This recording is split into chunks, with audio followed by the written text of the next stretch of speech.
Eu recebo aqui na TV Hemocentro a doutora Valusa Gonçalves Ferri. Ela implantou o programa de humanização nas unidades neonatais do Hospital das Clínicas de Ribeirão Preto. Isso ocorreu há 10 anos e, como ela já disse no primeiro bloco, muitas mudanças aconteceram de lá para cá. Principalmente, ou entre as principais, a relação de pais, mães e os funcionários do departamento.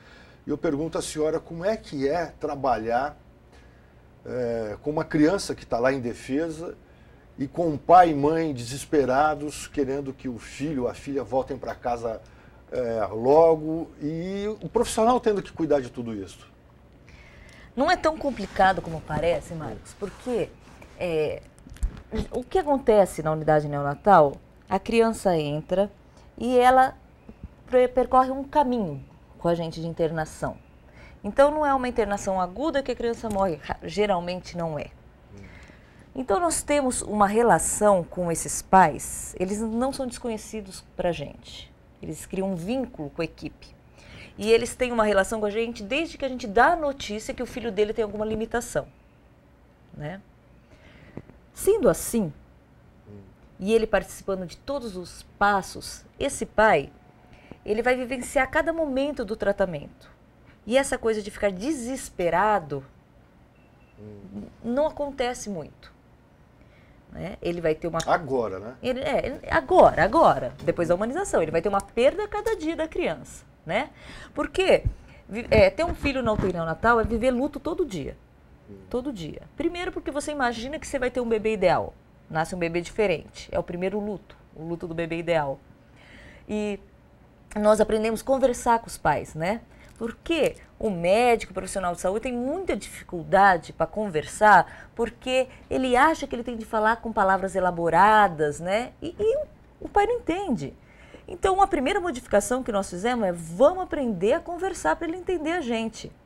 Então, quando a gente vai conversar com uma família, dependendo do vocabulário dela, esse vocabulário que a gente usa sem vergonha. Então, a gente fala o miolo, a tripa, né?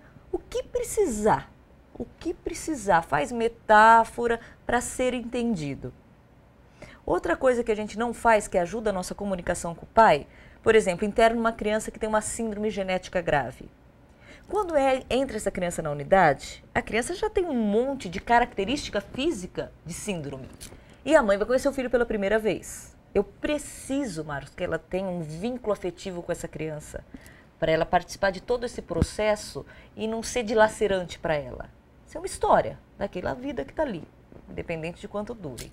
Então, quando a gente vai dar a notícia, a gente já olha o nenê e vê que o nenê tem de bonito, né? Tem o cabelo bonito, o pezinho bonito, todo mundo tem uma coisa bonita.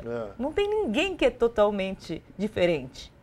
E daí a mãe entra, a gente apresenta o bebê, ela pode ser até que assuste, mas a gente só está do lado dela e a gente fala, olha o cabelo da sua criança como é lindo. Né? O bebê pode ser todo tortinho ali, olha o pezinho dele que delicado. E a gente aguarda o feedback do pai, a demanda dele fala, mas doutora, a cabeça dele é maior. A gente fala, a cabeça realmente é maior, tem líquido aí dentro. Né? Nós vamos ver o que nós vamos fazer.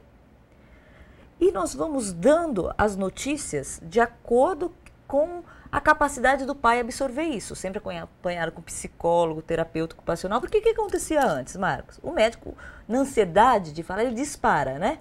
Seu filho tem hidrocefalia, vai viver 3 meses. A mãe não entendeu nada. Ela parou ali na primeira frase. E daí a mãe ficava lá desesperada, cheia de fantasia, e ficava os médicos, todo mundo, ela está negando, está na fase da negação. E não era isso. Simplesmente havia um abismo de comunicação. Então, todo dia a gente checa com o paciente se ele está entendendo, né? Então, tem os alunos, os residentes e a equipe maravilhosa, todo mundo fala, você está entendendo o que está acontecendo? E elas falam, tá bom, agora me explica com as suas palavras, né? E daí, se ela não explica do jeito, a gente volta a falar na linguagem dela. Essa clareza, essa parceria que evita situações de extremo estresse quando a criança vai morrendo, porque a criança não vai morrer de uma hora para outra. Ela vai piorando. E cada tratamento que eu falo para a mãe que eu vou fazer, e eu não consigo ter um resultado efetivo, curativo desse tratamento, a mãe participa do fracasso daquele tratamento. Ela sabe que não deu certo. É outro luto que é apoiado pela psicóloga, pela assistente social, pela terapeuta ocupacional. Mas O objetivo de tudo isso é a doença ser um detalhe, entendeu? Porque é a história da criança dela, Marco. Entendeu? Quem está lá não é a hidrocefalia. Quem está lá é o Jonathan, que tem a hidrocefalia. Não é a hidrocefalia que tem o Jonathan. Então é isso que a gente trabalha a todo momento. Ela participa do tratamento, mas na medida que o pai deve participar. Ela participa mais da parte de transformar o menino no indivíduo. Cadê a roupa do Jonathan? Você vai trazer seu irmão para conhecer ele? Cadê o pai? Cadê a avó? Então, a nossa filosofia é o seguinte. Nas outras unidades neonatais eu espero meu filho ter alta para ser mãe ou pai. Na nossa unidade, ninguém vai esperar para ser mãe ou pai. É um jeito diferente de começar a vida. Agora, esse programa, ele deu certo, porque faz 10 anos que ele é praticado aqui no Hospital das Clínicas, porque são crianças com graus que tiveram partos complicados. Ele não pode ser aplicado em outras que não têm esse estágio em que as crianças estão? Mas aqui também foi aplicado. No nosso alojamento conjunto, as crianças nascem aqui por riscos maternos. A mãe tem diabetes, tem hipertensão, tem alguma coisa assim. Nós também, o que é focado muito, mostra o nosso programa de humanização da UTI, porque envolve morte, né? E isso é um chamariz maior. Mas o nosso alojamento conjunto também mudou. Aqui no HC, o pai, ele não tem horário definido, porque, assim, é muito feminista essa coisa de neonatologia, né? A mãe tinha os direitos, o pai não tinha. Aí nós chegamos e falamos, não pode ser assim. O pai tem de participar. Então, aqui no HC, no alojamento conjunto com crianças que não tiveram patologias, a mãe que teve, o pai entra a todo momento. Então, o que a gente observa no alojamento conjunto? O pai participando de banho. Nós observamos o pai com o neném no colo enquanto a mãe vai tomar banho, ou o pai ajudando a amamentar, né? Também elaboramos no alojamento conjunto essa forma diferente de diálogo, né?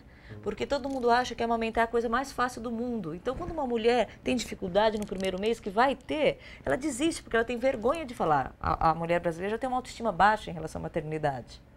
Por quê? Porque já vem muito antigamente, né? Da cultura da mamadeira. As indústrias batendo pesado, então quem amamentava era a classe mais baixa, a classe mais rica comprava leite, né, humano, comprava leite em pó, e essa cultura foi se propagando. Daí a mulher esqueceu como amamenta, esqueceu como acalenta e pior, esqueceu como ter parto normal ainda. Então, nesse nível de baixo risco, a nossa luta no HC é dessa retomada da feminilidade, né? De você... Então esse é um outro programa. Um outro programa. Mas não tem execução.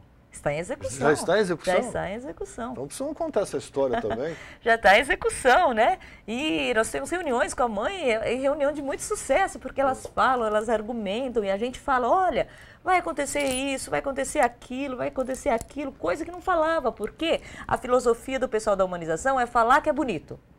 É lindo amamentar e aparece Juliana Paz amamentando, todo mundo amamentando.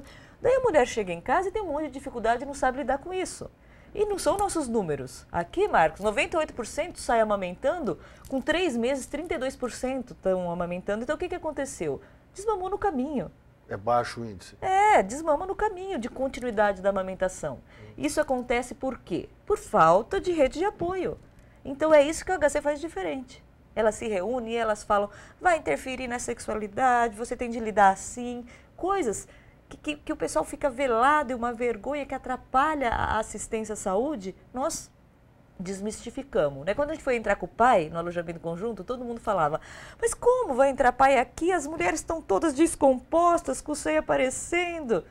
E a gente, não pode ser. Não pode achar que o homem vai entrar aqui para ver o filho dele, vai ficar olhando as outras mulheres, não vai ser assim. E nós bancamos para ver. E não foi, né? Não foi. O homem entra lá, fica emocionado com o bebê dele e não é. Do jeito que acharam que a humanização ia piorar as infecções da UTI, não pioraram, né? Então nós pagamos para ver. Bom, eu converso aqui com a doutora Valuza, ela implantou o programa de humanização nas unidades neonatais do Hospital das Clínicas. Nós vamos para mais um intervalo. No próximo eu quero saber que tipo de melhora acontece com as crianças que recebem pai e mãe, dia sim, dia não, ou o dia todo, E o que acontece com o pai e com a mãe que tem a possibilidade de ter essa vivência com essa criança dentro de um hospital? O intervalo, daqui a pouco a gente volta.